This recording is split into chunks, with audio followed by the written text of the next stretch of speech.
نہیں ہے دوسرے خطابت میں کہہ رہا ہوں۔ آج کل یہ سوشل میڈیا سے جڑنے والے جوان اکثر فضیلت اہل بیت پر انگوش نمائی کرتے ہیں کہ اتنی فضیلت علی کی بیان ہو گئی اور اتنی فضیلت جناب سیدہ کی بیان کر دی، یہ ہماری سمجھ میں نہیں آیا۔ میں ایک جملہ کہہ رہا ہوں، جو جوان آج تک اپنے ماں باپ کا مرتبہ نہ پہچان پایا وہ حسنین کے ماں باپ کو پہچانے پہلے اپنے ماں باپ کی تو عظمت کا اندازہ لگاؤ کہ تمہارے ماں باپ کیا ہے۔ تمہارے ماں باپ خاکی ہونے کے بعد بھی تمہاری جنت قدموں میں لیے بیٹھے ہیں۔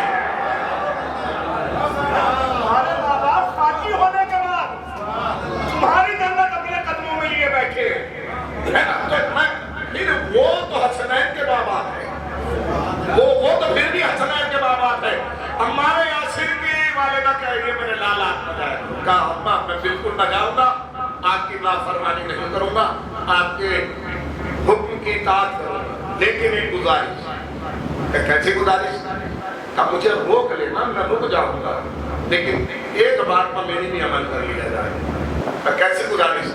کہ گزارش یہ جس سے آپ مجھے روک رہی ہو بس ایک مرتبہ ان سے ملاقات کرو اور اگر دل میں کوئی سوال ہو تو ان سے پوچھیں۔ اور ایک جملہ میں نے کل بھی یہ کہیں بات کہی تھی، آج پھر کہہ رہا ہوں، ساری دنیا میں شیعت اسی لیے سب سے مضبوط مذہب ہے، یہ سب کے لیے میں بات کہہ رہا ہوں، اس سے اچھا مذہب میں پوری دنیا میں کسی کو نہیں مانتا اور نہ ہے۔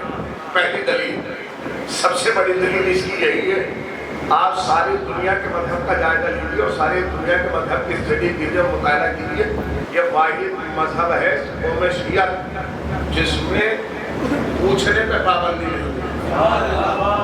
آپ نے غور نہیں کیا ہے، یہاں تو سوال کرنے کے لیے کہا جاتا ہے کہ سوال کرو، ساری دنیا کہتی ہے اس سے زیادہ نہ پوچھنا، اور ہم کہتے ہیں کہ یہاں آگے نہ رکنا، جو سمجھ میں نہ آئے اسے پوچھا جائے۔ اور جب تک سوال کی آزادی رہتی ہے تب تک قومیں زندہ رہتی ہیں۔ لہذا کہہ رہے ہیں کہ ایک مرتبہ آپ ان سے پوچھ لیجیے، ان سے ملاقات کر لیجیے۔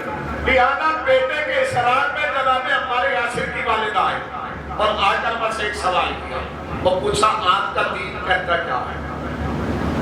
اب مجھ جیسا جاہل انسان، کمیل انسان اس سوال کے بہت سے جواب دینا جانتا ہے۔ میرا دین کہتا کیا ہے؟ مجھ سے اگر کوئی ابھی جوان پوچھے کہ دین کیا کہتا ہے تو میں جواب میں کہوں گا میرا دین کہتا ہے نماز پڑھو، میرا دین کہتا ہے خدا یکتا کی عبادت کرو، میرا دین کہتا ہے کہ بت پرستی کو ترک کرو، میرا دین کہتا ہے کہ بندوں کا خیال رکھو، میرا دین کہتا ہے کہ یتیموں کا خیال رکھو، میرا دین کہتا ہے کہ چین و امن سے رہو، میرا دین کہتا ہے کہ عدل قائم کرو۔ ہے یہ ساری چیزیں ہے کہ نہیں ہے؟ مجھ جیسا جاہل انسان بھی اس سوال کا 1000 جواب دیتا ہے، لیکن 1000 جواب دینا کمال نہیں ہے، یہ سرکار ختمی مرتبت ہے، یہ ایک ہی جواب ایسا دیں گے جس کے بعد کوئی جواب کی ضرورت نہ پڑے۔ آپ نے غور نہیں کیا ہے، بس بدل تو جو یوں کہہ دو 1000 جواب دینا کمال نہیں ہوتا، کمال یہ ہے کہ ایک ہی جواب ایسا ہو کہ جس کے بعد جواب کی کوئی ضرورت نہ ہو۔ جب یہ پوچھا گیا جناب عمار یاسر کی والدہ نے کہ آپ کا دین کہتا کیا ہے تو نبی نے نہیں فرمایا میرا دین یہ کہتا ہے کہ نماز ادا کرو، میرا دین یہ کہتا ہے کہ خدا یکتا کی عبادت کرو، میرا دین یہ کہتا ہے کہ بتوں کی پرستی کو چھوڑ دو، میرا دین یہ کہتا ہے کہ آپس میں حسن سلوک کے ساتھ رہو۔ یہ کوئی جواب نہ دیا، بس ایک جواب دیا۔ وہ جانتے وہ جواب کیا ہے؟ نبی نے فرمایا اور فرمانے کے بعد فوراً فرمایا، کہا میرا دین یہ کہتا ہے کہ بیٹیاں باپ کے لیے رحمت ہے۔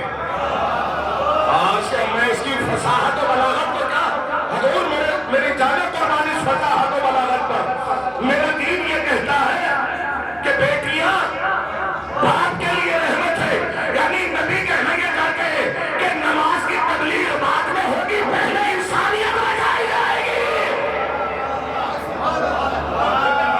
یہی تو خوبصورتی ہے اسلام، پہلے انسانوں کو انسان بنانا ہے پھر انہی انسانوں کو مسلمان بنانا۔ 40 سال نبی نے ایسے زندگی گزاری، اور ہمیں فضیلت میں ملا کر ایسے زندگی گزاری کہ مکے کا سب سے بڑا جھوٹا بھی یہ کہتا تھا کہ مکے میں اگر کوئی سچا ہے تو عبداللہ کا نام نہیں. آپ نے جملے کا لطف نہیں لیا ہے. یعنی فریب دینے والے افراد بھی یہ جانتے تھے کہ اگر مکے میں کوئی سچا ہے اور اتنا سچا تسلیم کرتے تھے. یعنی ایسا ماحول جہاں باپ بیٹے پہ یقین نہ کرتا ہو, بیٹا باپ پہ یقین نہ رکھتا ہو, بھائی بھائی پہ یقین نہ رکھتا ہو. ایسے جاہل لوگ بھی کہتے تھے کہ اگر امانت کہیں محفوظ ہے تو عبداللہ کے نام کے پاس. میں آپ غور کر رہے ہیں. تو پہلے انسانوں کو انسان بنانا ہے اور پھر انسانوں کو مسلمان بنانا ہے. تو 40 سال تک تو ختم مرتبت نے ایسے کردار پیش کیا کہ پہلے ان کے ذہن ہموار کیے, اور جب ذہن ہموار ہو گئے اب ہمارے یاسر نے کہا کہ جاؤ بلندی پر اور نعرہ بلند کرو. اور عمار کی زبان سے یہ نعرہ بلند ہوا, قولوا لا الہ الا اللہ تفلحوا. اب کہو لا الہ الا اللہ. اب ایک کیفیت ہے اگر بات پہنچ جائے. مکے کے رشتہ دار مدینے میں رہتے ہیں. بس ایک سرسری طور پر تاریخ کے آئین پہ پڑی ہوئی ایک گرد ہے, بس ایک جملے میں ہٹانا چاہتا ہوں.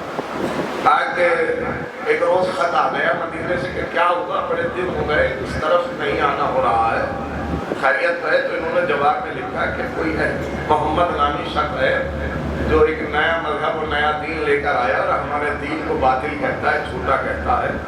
لہذا اگر آپ کے پاس کچھ پڑھے لکھے افراد ہوں تو انہیں بھیج دیجیے تاکہ ہم ان سے مناظرہ کریں. ذرا سمجھنا ایک جملہ ہے بس, اور یہیں سے بات آگے بڑھ جائے گی. جاہل تھے, عرب مکے کے جاہل ہیں, پر مطالبہ کر رہے ہیں کہ پڑھا لکھا بھیجا. آپ غور نہیں کر رہے ہیں. جاہل ہے پر اتنی تمیز رکھتے ہیں کہ اگر فیصلہ لینا ہو تو پڑھے لکھوں کو سامنے لانا. آپ غور نہیں کر رہے ہیں. یعنی اگر اپنے نظریوں کا کسی کو منصف بنانا ہے تو پڑھے لکھوں کو بنانا اور کہنا کہ پڑھے لکھے لاؤ. لہذا مدینے کے کافرین نے پوری بستی میں تلاش کیا, 40 پڑھے لکھے افراد علماء کا انتخاب کیا, اور ان 40 میں سے پھر 10 کو سلیکٹ کیا, اور پھر ان 10 میں سے 2 کو سلیکٹ کیا. کہا یہ سب سے بڑے عالم ہیں, اور ان سے کہا کہ جائیے آپ مناظرے کے لیے. عالم تھے اگرچہ کفار کے تھے پر عالم تو تھے نا.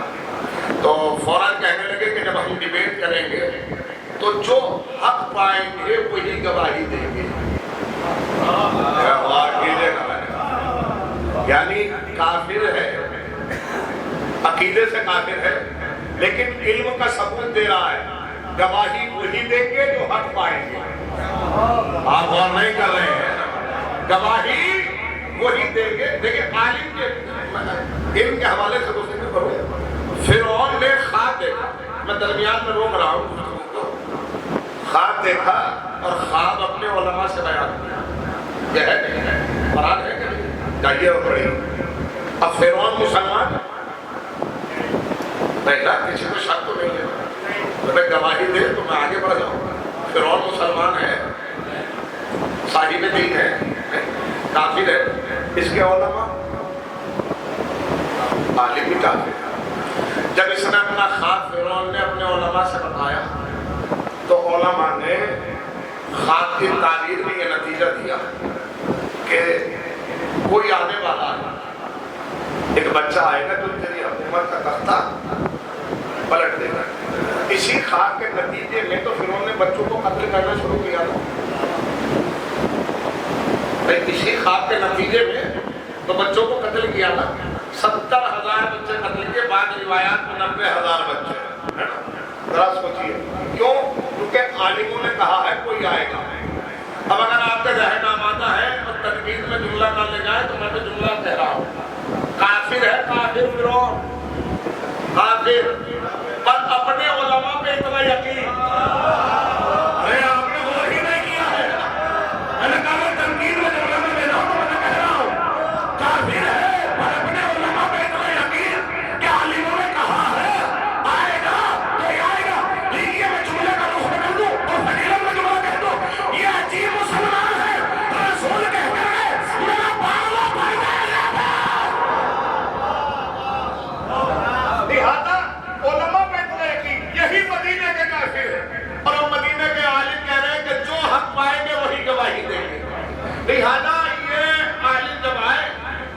اور اپنے رشتہ داروں کے پاس اور آ کر کہتے ہیں کہاں ہے وہ شخص جس نے تمہیں پریشان کیا اور ہمارے دین کو جو ہے وہ باطل دین کہتا ہے، ہم مناظرہ کرنا چاہتے ہیں۔ اب یہ رشتہ دار ہیں جو ملنے نہیں دیتے اور بار بار ایک جملہ کہتے ہیں۔ اب اس جملے کی وضاحت نہیں کروں گا، یہ آپ کے ذہنوں کی ذمہ داری ہے، آپ کی طرح لطف لیجیے جملے کا۔ بار بار کہتے ہیں ان سے نہیں ملنے دیں گے۔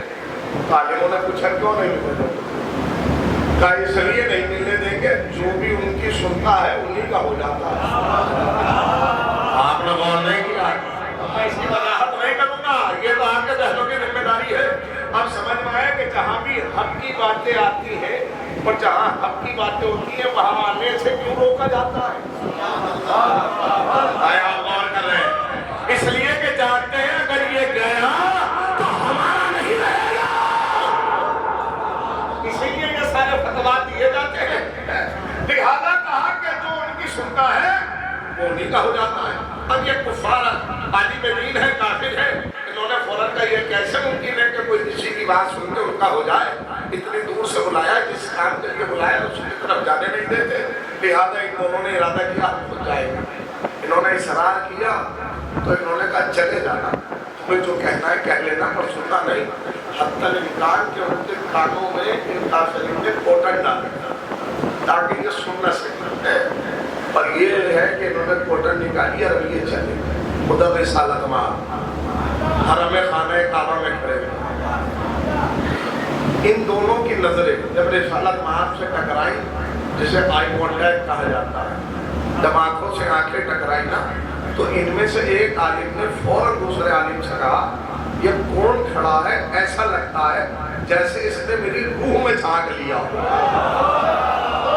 بھائی آپ میں کیسے کیا بیان کروں اس جملے کا؟ ایسا لگتا ہے جیسے اس نے میری روح میں جھانک لیا ہو۔ کتنی جاذب نگاہیں ہیں، کتنی اٹریکٹیو آنکھیں ہیں کہ اپنی طرف متوجہ کر رہی ہیں۔ لہٰذا آگے بڑھے، انٹروڈکشن ہوا، تعارف ہوا اور وہ تمام تر مکالمات ہوئے اور تمام تر مناظرے ہوئے، اور جب مناظرے ہوئے تو اب انہوں نے فوراً کہا کہ ہم نے تو سنا تھا کہ آپ کو جادوگر کہا گیا، آپ کو جھوٹا کہا گیا، لیکن ہم گواہی دیتے ہیں کہ ہم نے آپ سے سچا انسان اس روئے زمین پہ پایا۔ آپ بھی سچے ہیں، آپ کا دین بھی سچا ہے، اور اب ہم کلمہ پڑھانا چاہتے ہیں، اور اب یہ دونوں لوگ مسلمان ہیں، اور اب یہ مدینے واپس گئے۔ اب رشتہ دار انتظار میں اور قوم انتظار میں، عالم آتے ہی ہوں گے۔ اور جب یہ پہنچے تو مدینے کے کافرین نے پوچھا تم نے کیسا پایا؟ تو انہوں نے کہا ہم نے سچا پایا، ہم نے حق پر پایا، ہم ان کا کلمہ پڑھ کر آئے۔ اب یہ جو مدینے کے کافرین تھے انہوں نے فوراً کہا یہ کیسی ناانصافی ہے کہ تم خود حق قبول کر کر آ گئے اور ہم کچرا رہ جائے؟ آپ نے غور نہیں کیا ہے، بڑے معلوم مرحلے پر آپ کو لے آیا۔ بھائی یہ کیسی ناانصافی ہے کہ تم خود حق تسلیم کر لو اور ہم کچرا رہ جائے؟ لہٰذا ہم بھی مسلمان ہونا چاہتے ہیں، ہم بھی اس کا کلمہ پڑھنا چاہتے ہیں جس کا کلمہ تم نے۔ اب مدینے سے کھٹ گئے مکے کی طرف۔ یہ وہ ہے مرحلہ تھا جس کے لیے میں نے یہ مقدمہ قائم اور کہا کہ یا رسول اللہ آپ مدینے چلے آئے، یہ ہجرت سے پہلے کے حق ہے۔ میں جو جملہ تاریخ تو میں نے سنائی ہے بس ایک نتیجے کے لیے، اور بہت نازک سا مرحلہ ہے، بڑا میں نے کہا کہ تاریخ کے آئین پہ پڑی ہوئی ایک گرد ہے جو ہٹا رہا ہوں، اور تاریخ کے نہیں بلکہ خطابت کے آئین پہ پڑی ہوئی ایک گرد ہے جو ہٹا رہا ہوں۔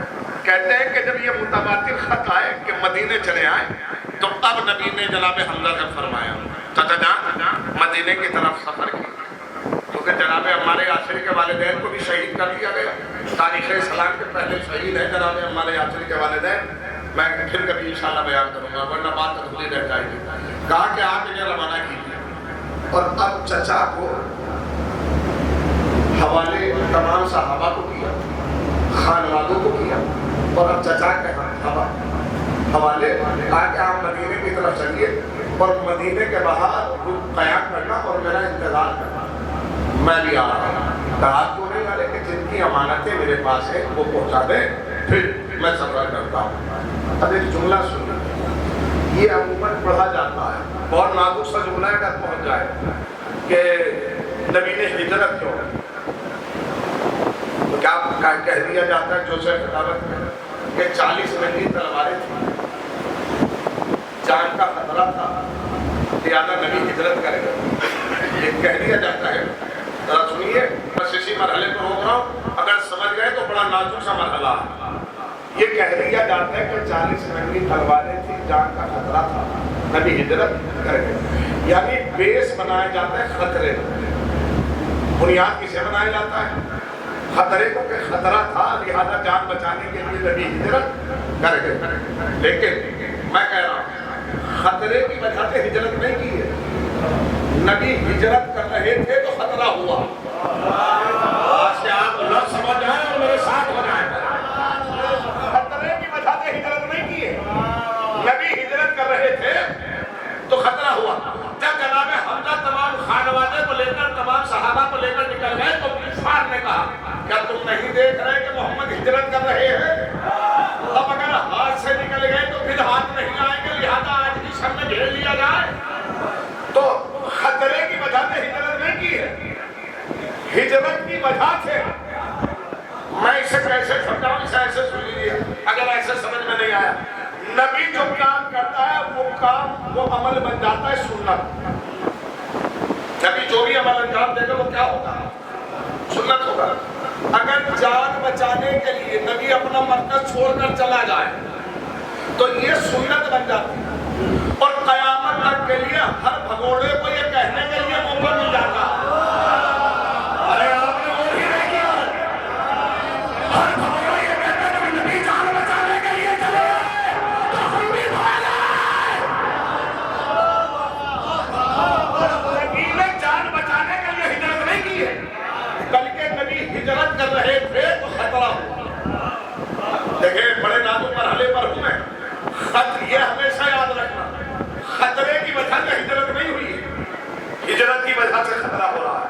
اور اب یہ کافرین کہہ رہے ہیں اب اگر محمد ہاتھ سے نکل گئے تو پھر ہاتھ نہیں آئیں گے، لیکن یہ رسالت مآب علی مرتضیٰ کو ساتھ رکھے ہوئے۔ اب ایک بس منزل پر میں آنے اور ایک جملہ کہہ رہا ہوں، ناصر کو اپنے ساتھ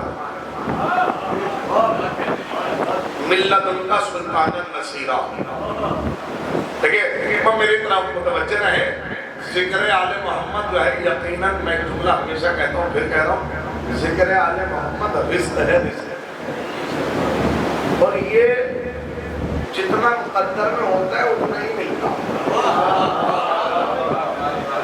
رزق کی فطرت ہے، جتنا مقدر میں ہوتا ہے، کوئی آ رہا ہے یا نہیں آ رہا ہے، آپ بالکل جائے وہ اپنی توجہات کو غیر نہ کیجیے، بس 2 جملوں میں گفتگو ہے، اور اب میں شہزادے کی طرف اس گفتگو کو لے جا رہا ہوں۔ کہتے ہیں کہ ناصر، نبی نے یہی کہہ کر مانگا تھا نا، ملت ان کا سلطان النصیرہ، پروردگار ہے مجھے ایک ناصر عطا فرما۔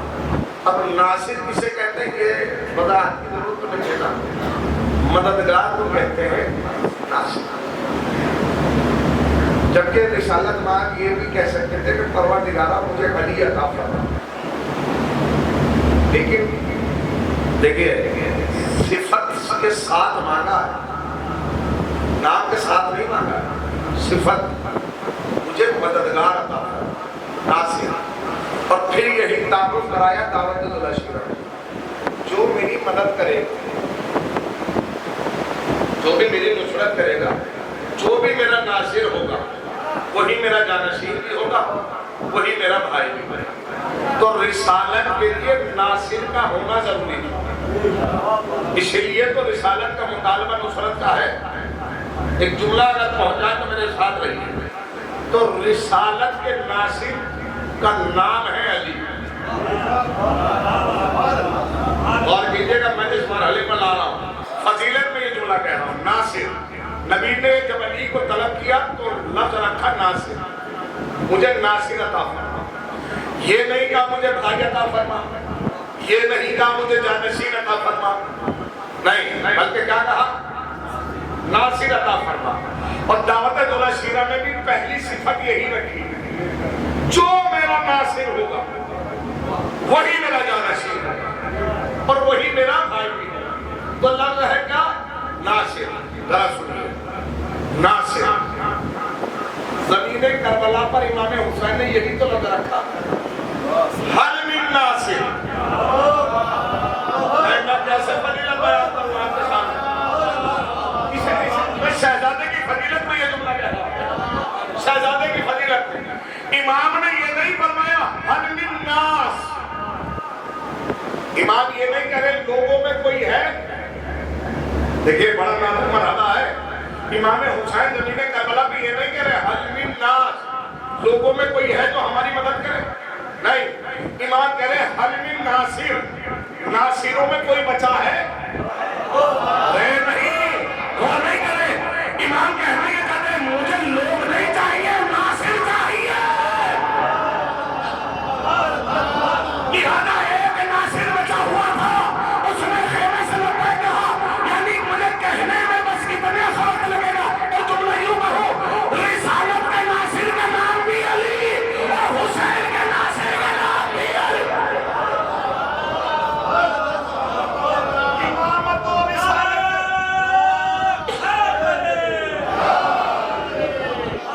نبی نے اپنے لیے رسالت کے لیے اردو ادب کی دنیا ہے.